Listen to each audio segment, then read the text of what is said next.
Hi, this is Nefe Ukay. Welcome po kayo sa aking channel. Welcome rin po kayo sa aking Preach from Home program.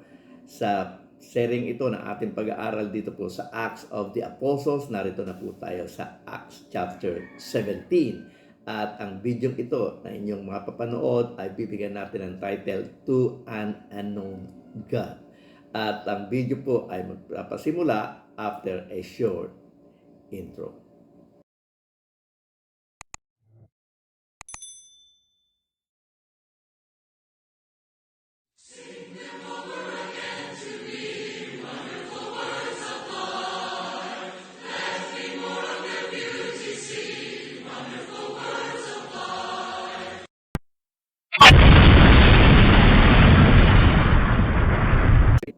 Magandang gabi mga kapatid, muli tayo mag-aral ng banal na salita at sa pagkakataong ito, narito na po tayo sa ating serye ng ating pag-aaral dito po sa Acts of the Apostles at narito na po tayo sa chapter 17. Natatandaan nyo nung nakaraang video ay naandun po tayo sa umabot doon sa Philippi, doon sa second missionary journey ni Apostle Pablo.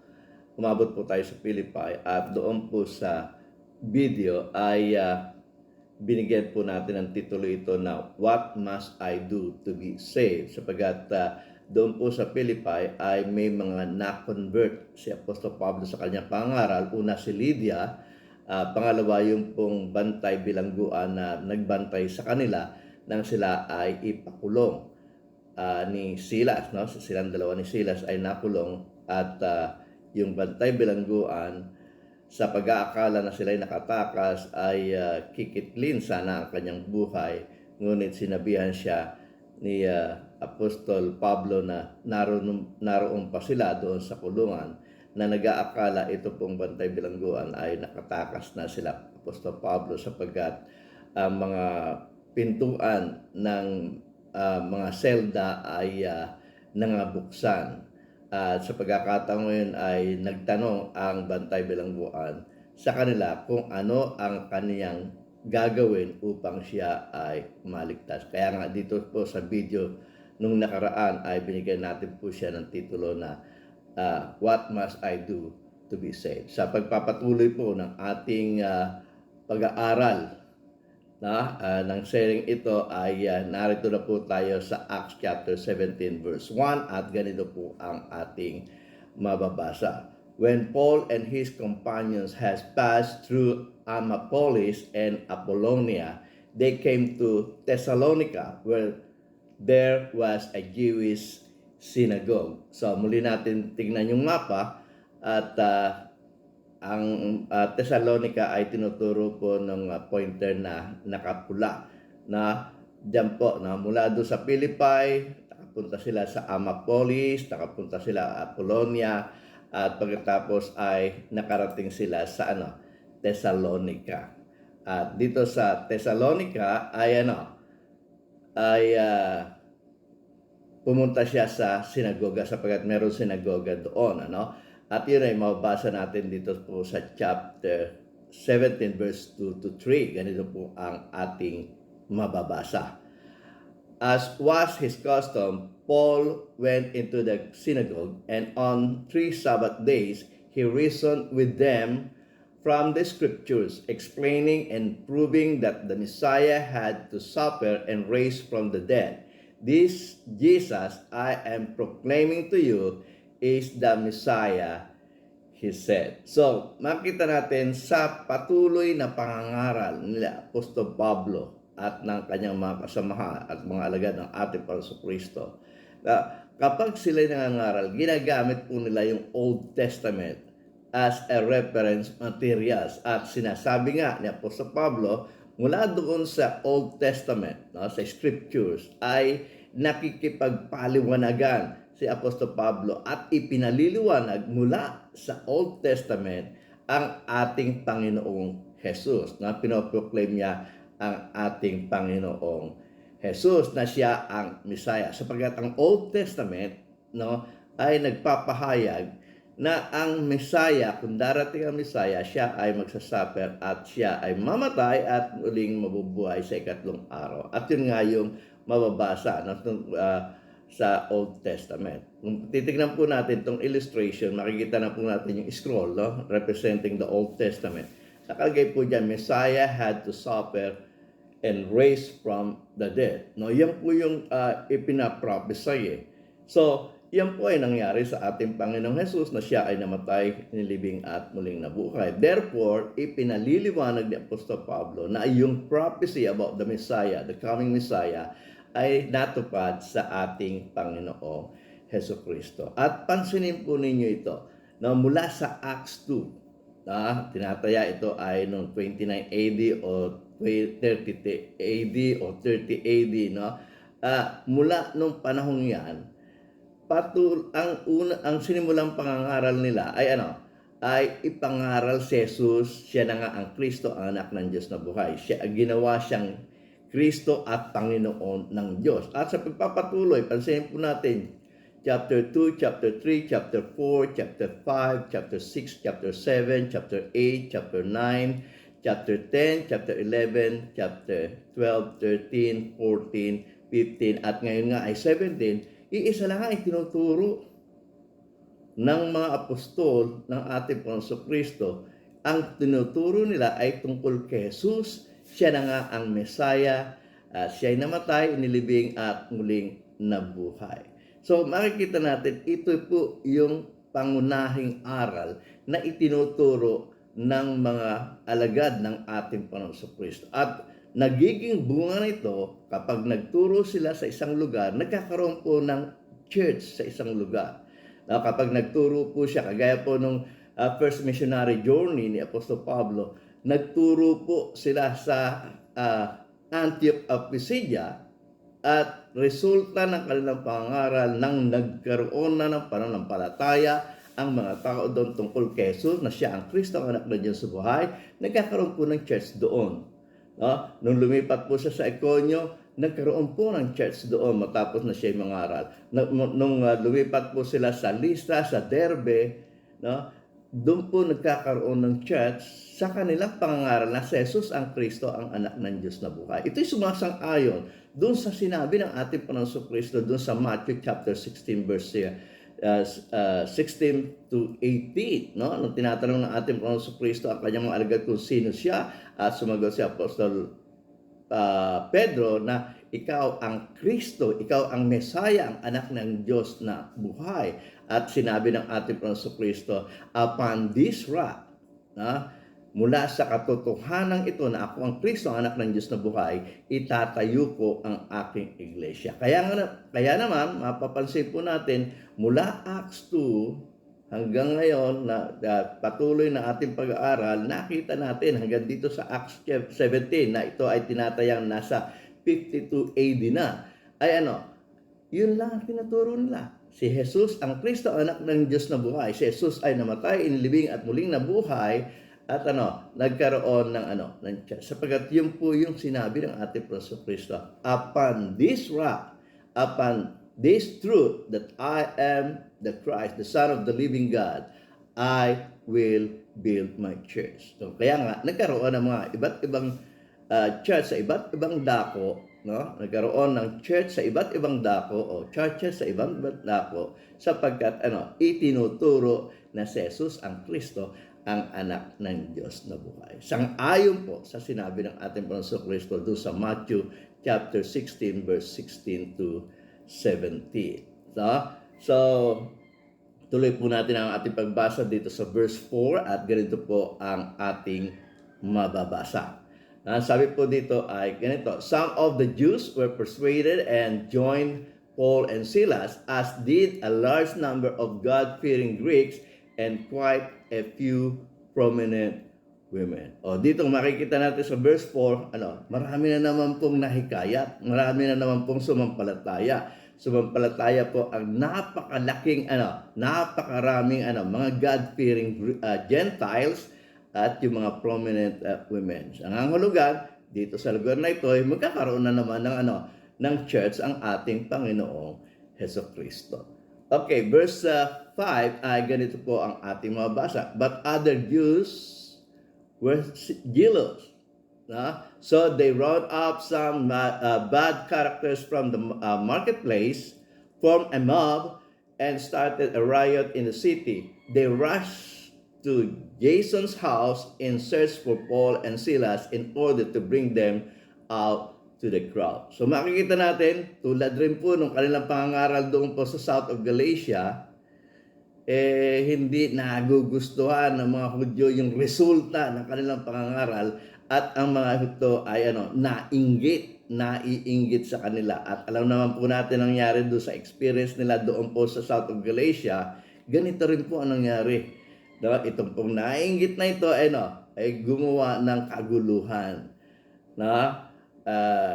Inipon nila yung mga bad men ng marketplace at bumuo sila ng isang karamihan o grupo na itong mga ito ay pumunta doon sa bahay ni Jason na hinahanap si Paul at si Silas. Okay? So verse 6 to 7, ganito po ang ating mababasa. But when they did not find them, they dragged Jason and some other believers before the city officials, shouting, "These men who have trouble or caused trouble all over the world have now come here, and Jason has welcomed them into his house. They are all defying Caesar's decree, saying that there is another king, one called Caesar." So, nung kinaladkad nila si Jason palabas at ipinresenta doon sa mga opisyal ng syudad, sinasabi nila na may mga tao na dumating dito sa atin at ginugulo yung ating lugar, at katunayan ginugulo ang buong mundo at nagtuturo ng labag kay Cesar na sinasabi na merong ibang hari at ang pangalan niya ay si Jesus. Itong isyung ito na solve na ito ng ating Panginoong Kristo nung iniharap siya kay Pilato. Naintindihan ni Pilato na ang ating Panginoong Kristo ay hari at siya ay may kaharian, pero ang sabi ng ating Panginoong Kristo, ang kaharian ko ay hindi dito sa lupa. Naintindihan ni Pilato na ang kaharian ng ating Panginoong Kristo is not something about political, hindi political kingdom, hindi physical kingdom. Ito ay isang spiritual kingdom at ang ating Panginoong Kristo ay naghahari sa spiritual kingdom. So kaya nga hindi siyang ayon si Pilato na siya ay patayin sapagkat ibang kaharian yung sinasabi ng ating Panginoong Kristo na hindi ito kokontra sa kaharian ng mga Caesar. Pero yun rin po yung kanilang inihahabla rito na itong pong sila Apostol Pablo at si Silas ay nangangaral ng panibagong hari at syempre panibagong kaharian. Pero yan ay tapos na sanang issue pero muli nilang binrote out. So verse Acts chapter 17 verse 8 to 9, ganito po ang ating mababasa. When they heard this, the crowd and the city officials were thrown into turmoil. Nagkagulo sila. Then they made Jason and others post bond and let them go. So pinagbayad na lang si Jason ng bond para at tapos noon ay pinayahan silang lumabas. Verse 10 to 11, ganito po ang ating mababasa. As soon as it was night, the believers sent Paul and Silas away to Berea. So itinakas nila si Paul at si Silas at dinala nila sa Berea. On arriving there, they went to the Jewish synagogue. Now, sabi niya, now the Berean Jews were of more noble character than those in Thessalonica, for they received the message with great eagerness and examined the scripture every day to see if what Paul said was true. So tingnan muna natin yung mapa na nakarating po sila sa Berea. So yung mapa po ay tumuturo doon sa Berea. So tingnan po natin yung mapa at ang tinuturo po niyan ay ang Berea. Muli natin basahin yung verse 10 to 11, ang sabi po doon ay ganito, as soon as it was night, the believers sent Paul and Silas away to Berea. On arriving there, they went to the Jewish synagogue. Now the Berean Jews were of more noble character than those in Thessalonica, for they received the message with great eagerness and examined the scripture every day to see if what Paul said was true. So, pinupuri ni Luke sa kanyang paglalahad ditong aklat na magawa, no, na ang mga Berean ay more noble than Thessalonians. No? Ang mga Thessalonian noble, pero mas noble yung mga Berean, sapagkat hindi lang basta sila nakikinig ng aral ni Apostol Pablo sinasaliksik pa nila yung scripture kung tama nga yung aral ni Apostol Pablo. Yun naman talaga ang ginagawa ni Apostol Pablo, di ba? They reason with them, no? Sa pamamagitan ng scripture, at pinatutunayan ni Apostol Pablo na si Jesus ang Kristo, ang anak ng Diyos na buhay. No? Saka na, ganoon rin po tayo. Huwag tayong basta aasa doon sa mga mangangaral. Sana ay chinecheck muna natin, binabasa po natin ang banal na kasulatan kung ang ipinangaral ng isang mangangaral ay naaayon sa banal na kasulatan. Alam nyo, ito po yung nagiging resulta ng pagkakaroon ng iba't ibang pangkating pangrelihiyon, sapagkat mas higit na pinaniniwalaan nila yung kanilang mangaral kaysa doon sa nakasulat sa banal na kasulatan, sapagkat yun na po yung kanilang napapakinggan. Hindi po tama yun. Tama po ang ginagawa nitong mga taga-Berea na oo nga, pinakikinggan nila si Apostol Pablo, pero pagkatapos nilang pakinggan ay kinukonsulta nila yung banal na kasulatan kung tama nga yung itinuturo ni Apostol Pablo. Alam nyo, ang ating Panginoong Kristo, ganun din siya. Ang ating Panginoong Kristo, ang author ng book, author ng Biblia, pero nung kanyang personal ministry, ang sabi niya, saliksikin ninyo ang banal na kasulatan. Sapagkat dito ay magkakaroon ka ng buhay na walang gan at ito ay nagpapatotoo tungkol sa akin. So makikita natin, hindi sinabi ng ating Panginoong Kristo na makinig na lang kayo sa akin. Hayaan niyo na yung banal na kasulatan. Total, kung ano yung tinuturo ko, yun rin naman yung tinuturo ng banal na kasulatan. Hindi po, ang sabi po niya, kayo mismo ang magsaliksik ng banal na kasulatan at kayo magkakaroon ng buhay na walang hanggan. At itong banal na kasulatan ito ay nagpapatotoo tungkol sa akin. So sa verse 12 and 13, ganito po ang ating mababasa. As a result, many of them believed, as did also a number of prominent Greek women and many Greek men. So makikita natin, dumami na naman yung mga nanampalataya sa sa Berea.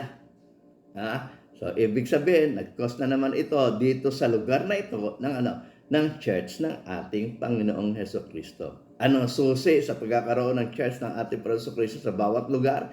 Yung pangangaral na si Jesus, ang Kristo, ang anak ng Diyos na buhay. At sumasang-ayon ito sa banal na kasulatan na kung darating ang Mesaya o ang Kristo, siya ay mamamatay, ililibing at muling mabubuhay. Muli natin basahin ang 12 at patuloy natin sa 13. Ang sabi, as a result, many of them believed, as did also a number of prominent Greek women and many Greek men. But when the Jews in Thessalonica learned that Paul was preaching the word of God at Berea, some of them went there too, agitating the crowds and stirring them up. O yan, yung mga naiinggit na mga Hudyo ito, sinundan sila sa Berea. Tulad rin ang ginawa nila doon sa south of Galatia, Mula sa Antioquia, pumunta sila sa Iconio, sinundan rin sila ng mga naiinggit na mga Hudyo, pumunta sila sa Derbe, o sa Lystra, sa Derbe, ganun rin.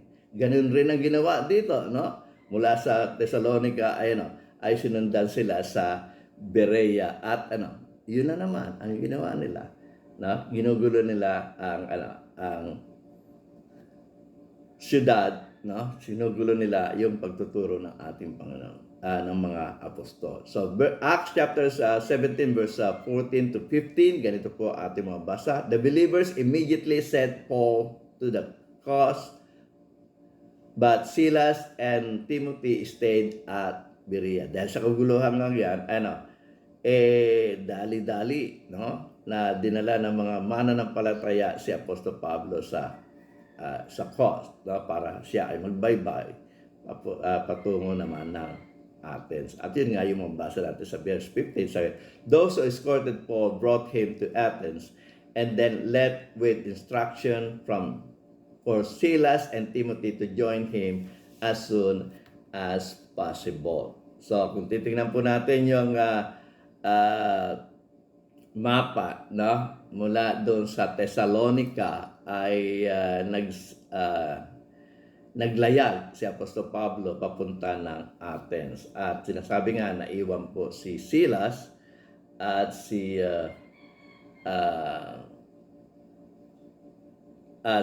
Timothy doon po sa Berea, no? At tuloy natin ang pagbasa, no, doon sa verse 13, no? Medyo nawala ako, pasensya na po. Basahin na lang na po natin 12 and 13 para sa ganun ay maituloy po natin itong ating pag-aaral. As a result, many of them believed, as did also a number of prominent Greek and women and many Greek. No? But when the Jews in Thessalonica learned that Paul was preaching the word of God at Berea, some of them went there to educating the crowd and stirring them up. Sa 14, ang sabi, the believers immediately sent Paul to the cause, but Silas and Timothy stayed at Berea. Those who escorted Paul brought him to Athens and then left with instructions for Silas and Timothy to join him as soon as possible. So 16 and 17 na po tayo. Ang sabi po ng banal na kasulatan ay ganito. While Paul was waiting for them in Athens, he was greatly distressed to see that the city was full of idols. So he reasoned in the synagogue with both Jews and the God-fearing Greeks, as well as in the marketplace day by day with those who happen to be there. So, na inis si Apostol Pablo, no, na asar siya, no, kanyang nakita, no, sapagkat nakita niya ang city of Athens ay punong-puno ng mga idols, ng mga ribulto ng iba't ibang gods, no? At dito ay nagpasimula siyang makipag-debate, makipag-rason sa mga sinagoga doon sa mga Jews at sa mga God-fearing Greeks, no? At doon rin sa mga marketplace na kung saan kung mayroong mga tao doon, mga Greeks at mga Hudyo ay nakikipag-rason siya tungkol sa mga ito, no? So ang kanyang itinuturo ay yung true God versus yung mga idols ng mga Atenas. At dito ay nagkaroon siya ng matinding debate sa mga philosophers dito. At yun ang mabasa natin sa verse 18. Ganito po ating mabasa. A group of Epicurean and Stoic philosophers began to debate with him. Some of them asked, what is this babbler trying to say? Others remarked, he seems to be advocating foreign gods. They said this because Paul was preaching the good news about Jesus and the resurrection. So, sabi nila, mukhang meron siyang itinuturong ibang God. No? Sapagkat ang tinuturo naman ng Apostol Pablo yung good news about Jesus at nung pagkabuhay na mag-uli. No? Sabi na, meron tinuturo itong ibang God eh. Magandang pakinggan natin siya. At makipag-debate tayo tungkol sa bagay na ito. Sa Acts chapter 17 verse 19 to 20, ganito po ang ating mga basa. Then they took him and brought him to a meeting of Areopagus, no, Areopagus, where they said to him, "May we know what this new teaching is that you are presenting? You are bringing some strange ideas to our ears, and we would like to know what they mean." So, sabi nila, gusto namin malaman kung ano itong bagong turo na iyong itinuturo. No? Sapagkat ito ay kakaiba sa aming pandinig, no? At gusto naming malaman kung ano ang kahulugan nito. Sapagkat yung mga Athenians, no, sanay po yan, no? Gusto nila may mga pinag-uusapang bago. At yun, mababasa natin just 21 to 22, ganito po ang ating mababasa. All the Athenians and the foreigners who live there spend their time doing nothing but talking about and listening to the latest ideas. So yun talaga ang vision nila na ano ang bago, no? May bago ba na ibabalita ka, o may bago pa bang kwento, o may bago pa bang ipangangaral? Gusto naming mapakinggan. So yun po yung kanila talagang bisyo, na sila po ay nakikipagtalakayan sa mga bagong mga ideas. At yun nga, si Apostol Pablo ay gusto nilang mapakinggan. Muli, basahin natin 21 to 22. All the Athenians and the foreigners who live there spend their time doing nothing but talking about and listening to the latest ideas. Paul then stood up in the meeting of the Areopagus and said, "People of Athens, I see that in every way you are very religious." So ito yung introduction ni Apostol Pablo, no? Sabi niya, sa aking paglalakad-lakad, sa aking pagdadaan, no, napansin ko na kayo ay masyadong relihiyoso, masyadong banal. Bakit? Sabi niya sa 23 ay ganito, "For as I walk around and look carefully at your objects of worship, I even found an altar with this inscription, to an unknown God. So you are ignorant of the very thing you worship, and this is what I am going to proclaim." So sabi ng Apostol Pablo, sa paglalakad-lakad ko, no, sa dinabi-dami ng mga rebulto ninyo, na nagkalat dito sa Athens, sa city of Athens, may napansin akong isang altar na idinededicate ninyo itong altar na ito, no, sa inyong Diyos na hindi nyo nakikilala, no, foreign God, unknown God sa inyo, pero patuloy pa rin ninyong sinasamba. Ibig sabihin naniniwala ang mga Atenas, bagamat sa dinami-dami ng Diyos nila, ay meron pang Diyos na hindi pa sila nakikilala na dapat nilang sambahin. At sabi ni Apostol Pablo, ito yung aking ipakikilala sa inyo. At yun nga, ipinakilala niya ang Diyos na ito sa 24 to 25. Ganito po ang ating mababasa. "The God who made the world and everything in it is the Lord of heaven and earth, and does not live in temples built by human hands." So sa dinabi-dabi ng mga templo dito sa Atenas, sabi niya, yung tunay na Diyos na may likha ng langit at ng lupa, hindi tumitira sa mga templong gawa ng tao. Okay?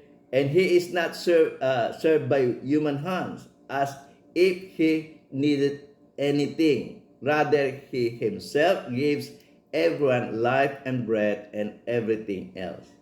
So hindi naman siya dapat paglingkuran, kundi siya ang naglilingkod, sapagkat siya ang may gawa ng buhay, at siya ang nagpo-provide ng ating hininga at lahat ng mga bagay. So kasalungat nung ginagawa ng mga nananambahan sa mga idolo, no? Kung tatandaan niyo yung mga idolo, kung paano nila sambahin ito, no, at talagang super na pagsamba at paglilingkod. Nagkataon kung Natatandaan ko nung Undoy, no?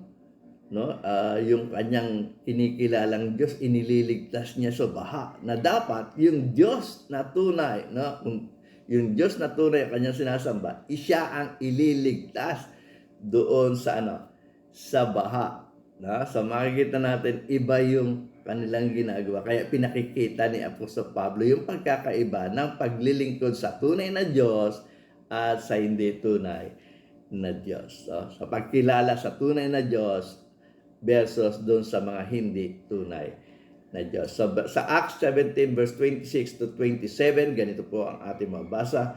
For one man, He made all the nations, that they should inhabit the whole world, or whole earth, and He marked out the appointed time in history and the boundaries of their land. God did this so that they would seek Him and perhaps reach out for Him and find Him, though He is not far from any one of us. So makita natin, sinasabi ng Apostol Pablo, kaya ginawa ng Diyos ito ay para hanapin siya. At sa katotohanan, hindi naman siya malayo sa atin. Narito lang siya. Pero bakit hindi nila nakikita? Bakit hindi nila na-experience ang tunay na Diyos? No?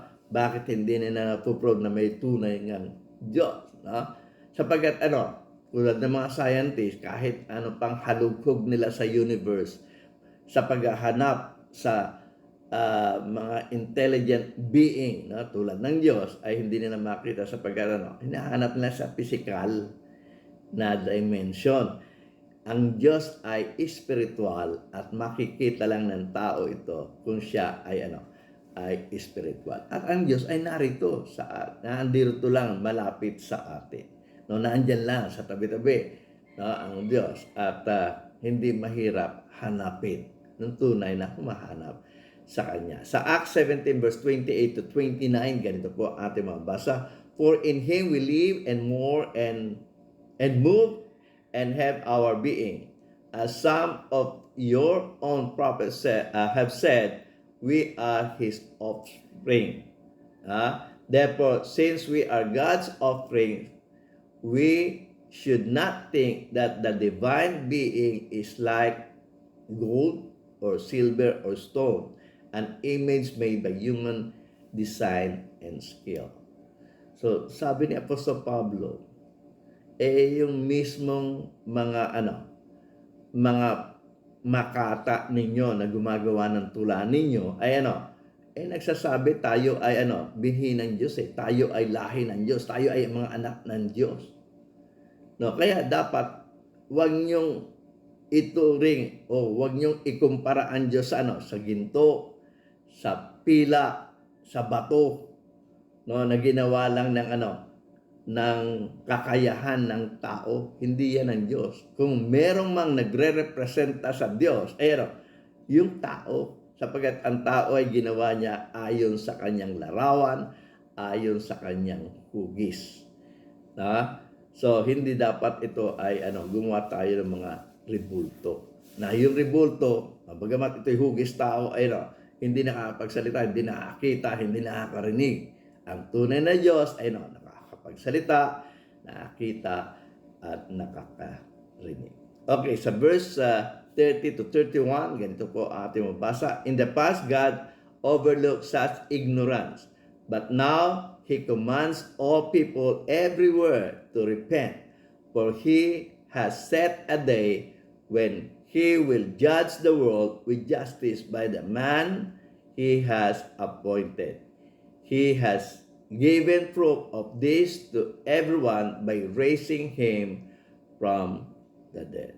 So, sabi ni Apostol Pablo, nagtiis ang Diyos doon sa pagiging ignorante ninyo.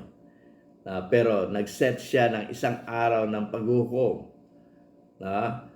At nag-appoint siya ng isang tao. Sabi niya, for He has set a day when He will judge the world with justice by the man He has appointed. At yung sinasabi niyang man He has appointed, dito po ay si Jesus, at pinatunayan niya ito sa pamagitan ng kanyang pagkabuhay na magmuli. Sapagkat yun ay tinasuro ng Old Testament. Yung pagdating ng Messiah, pagdating ng maghuhukom sa buong mundo. Sa Acts chapter 17 verse 32 to 33, ganito ating mabasa. When they heard this, or when they heard about the resurrection of the dead, some of them sneered, but others said, "We want to hear you again on this subject." At that, Paul left the council. So, makita natin yung iba, totoo ba yan? Totoo ba yan sinasabi mo? Pero yung iba, naniwala at sabi nila na gusto ka naming mapakinggan some other day. Okay, so verse 34, ganito ating mabasa. Some of the people became followers of Paul and believed. Among them was Dionysius, a member of the Areopagus, also a woman named Damaris, and a number of others. So dito nagtatapos yung Acts chapter 17 at itutuloy po natin ang Acts chapter 18 at dito ay patuloy na susubaybayan natin yung second missionary ni Apostol Pablo. Sana po sa inyong pakikinig ay meron po kayong natutunan at sana po sa mga susunod pang video na akin pong i-upload dito po sa aking channel ay patuloy po kayong sumabaybay. Patuloy niyo pong tangkilikin yung aking pong video. So, ako po si Nehemia sa UI at labis po ako nagpapasalamat sa patuloy niyong pagsubaybay sa aking channel. Kung nagustuhan po ninyo ang video ito, sana po ay mag-subscribe kayo. I-ring nyo na rin po yung bell para sa ganoon ay ma-notify kayo sa mga susunod pang video na akin po i-upload. At sana po ay i-like nyo na rin po ito. At kung gusto nyo pong makabahagi doon po sa Great Commission na sinasabi ng ating Panginoong Kristo, ipangaral ang Ebanghelyo sa lahat ng kinapal, ay i-share nyo po itong channel ko at itong aking video sa inyong mga kaibigan. At kung meron po kayong comment, sana po ay mag-comment po kayo. At sana po ay panoorin niyo po ang mga video ito na sa inyong harapan at kung gusto niyo po mag-subscribe, pindutin niyo po itong below sa akin pong likuran. Muli, ako po si Nehemia sa UI. Taos puso po akong nagpapasalamat sa inyo.